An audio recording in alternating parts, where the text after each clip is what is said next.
benar. Jadi saya sebagai sasaran yang paling masa kini dicap sebagai anti-Islam dan sebagainya, dan perkara ini diapi-apikan dalam utusan Malaysia, tak lain tak bukan satu media massa yang dimiliki oleh UMNO, dan saya rasa saya cukup bukti untuk membawa saman malu terhadap putusan Malaysia. Saya sanggup dihadapi kepada pengadilan di mahkamah, kerana saya rasa saya bersama dengan Tapal Singh, bersama dengan Lim Kit Siang, Kuan Eng, dan juga Anthony Loke dan sebagainya, kami telah dianiayai, kami telah difitnah menerusi utusan Malaysia, dan media-media pasal lain milikkan UMNO ataupun Barisan Nasional. Kita cuba membawa kes menfitnah yang tertulis di utusan itu kepada perhatian polis. Sempat saya membuat satu laporan polis pada hari yang sama, 24 bulan Februari tahun ini, semasa utusan Malaysia memampang di muka surat depan dengan tajuk berita yang paling besar dengan mengatakan DAP hina Islam.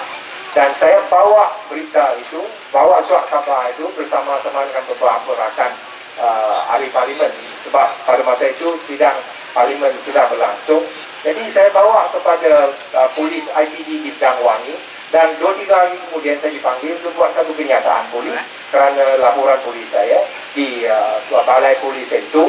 Lepas tu apa pun tak ada, cerita berhenti kat situ, tak ada sebarang tindakan telah dibuat ke atas utusan Malaysia. Saya rasa kalau kita buat laporan polis tu memakan masa saja. Lebih baik polis tu dibebaskan supaya mereka dapat mempunyai masa lebih banyak untuk memerangi kes-kes jenayah dan sebagainya, dan kita lepaskan polis daripada beban ini, dan kita bawa utusan Malaysia ke pengadilan mahkamah supaya kita dapat tahu yang mana. Walaupun sistem mahkamah ini kita taklah betul sangat, taklah begitu transparent, tetapi harus kita mengikut susuk dan juga lunas-lunas guaman, dan kita bawa utusan Malaysia. Dan saya berani dihadapkan kepada pengadilan seorang hakim atau kedua orang hakim di mahkamah, supaya saman malu saya terhadap putusan Malaysia ini akan dapat keputusan yang muktamad dan akan diberi pengadilan yang adil untuk segala fitnah itu.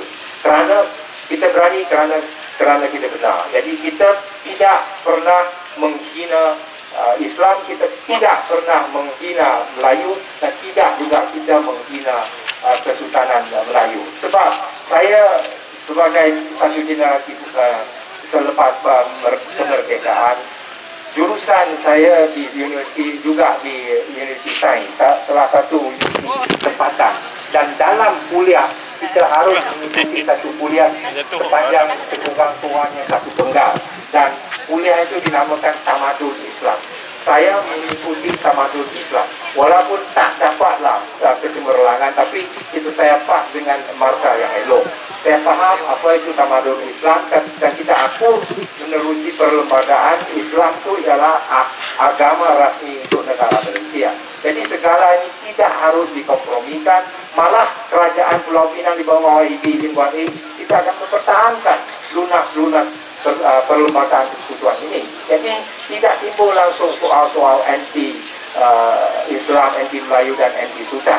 Itu yang harus saya bincangkan di sini, sebab kita dapati UMNO itu talam dua muka, lidah bercabang. Mereka cakap, kalau kepada puak Melayu dia cakap cara yang lain, kepada masyarakat Cina, puak Cina dia cakap cara yang lain. Kalau di media masa Melayu dia kata DAP anti-Islam, tetapi di samping itu juga ada disebut yang Datuk Seri Anwar itu juga pengkhianat Melayu. Jadi yang mana yang betul? Takkanlah semua kami ini iblis belaka? Tidak. Itulah tokmahan yang telah dilemparkan kepada kita. Dan saya rasa untuk kali ini Lim Kuan Eng telah menyangkut seruan saya supaya kita panggil keluar semua ahli parlimen, semua adun di seluruh negara yang senang ada kat sini, supaya datang kemari untuk membantu mengembalikan kerusi kita, untuk mengembalikan kerusi PAS ini ke dalam Dewan Undangan Negeri Pulau Pinang. Kerana kita perlukan PAS, kerana DAP perlukan PAS, kerana DAP perlukan keadilan. Sebegitu juga keadilan dan PAS memerlukan DAP, sebab kita ni ialah tiga sepakat, tiga adik-beradik yang harus, dan kita rasa kalau kita dapat bersatu padu di bawah payung Pakatan Rakyat, harus dan boleh dan sahih, kita akan menempuh Putrajaya pada PRU ke-13 akan datang. Itulah satu orang kata cubaan terhadap kita, dan kita akan tambahkan hati supaya kita akan kembalikan kerusi pematang tinggi itu, kembalikan untuk Parti PAS dengan majoriti yang lebih banyak. Dan dalam 2-3 hari yang saya telah menjalani di PAS, di kawasan-kawasan undi bukan orang Melayu, terdapat banyak maklum balas. Maklum balas yang saya sempat pungut pada pagi ini ialah mereka katakan, kenapa UMNO sanggup menurunkan seorang calon yang begitu calar reputasinya. Kalau orang yang membuatkan fitnah, orang fitnah tu dia baling batu, dia sembunyi tangan. Tetapi orang yang menentukan yang status kedudukan peguam yang rasmi itu telah dicabut namanya daripada senarai majlis peguam. Maksudnya perkara itu ialah perkara yang serius. Yang pertama, seseorang peguam sebelum ianya dicabut daripada daftar peguam Malaysia, dia harus ditemu juga dan juga disiasat tadi oleh satu lembaga disiplin. Lembaga disiplin di bawah Majlis Peguam-Peguam Malaysia. Dan lembaga disiplin ini harus dibentuk dengan restu Ketua Hakim Semenanjung Malaya, Semenanjung Tanah Melayu, ataupun the High Court Judge of the Chief Judge of Malaya, dengan restu dan juga persetujuan Majlis Kuaman. Dan Rohaizat Osman, calon UMNO ini telah dikenalkan kaji siasat dan telah dikenal pasti oleh lembaga disiplin Majlis Kuaman, dan juga dikenal pasti oleh Mahkamah Tinggi sama sekali bahawa beliau telah mencabuli syarat-syarat seorang guaman yang berwibawa. Jadi itu ialah satu hakikat, satu fakta yang tak dapat ditolakkan.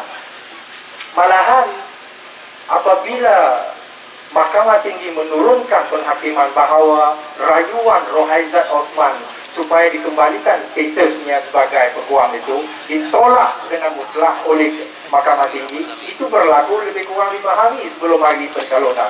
Ini bermaksud UMNO masih sempat untuk membawa usul ini, mempertimbangkan sama ada calon itu berwibawa, sama ada calon itu ialah benar-benar calon yang sesuai dan sahih untuk perkhidmatan tinggi. Tetapi mereka angkur sampai yang DPM, Deputy Prime Minister, dia berkata kesalahan Rohaizat Osman itu remeh-temeh saja, sebagai macam orang yang duk kena kompau kepada salah parking.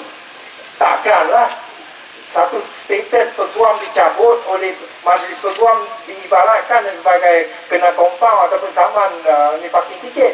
Nah, itulah perkara yang diremeh-temehkan oleh kerajaan UMNO.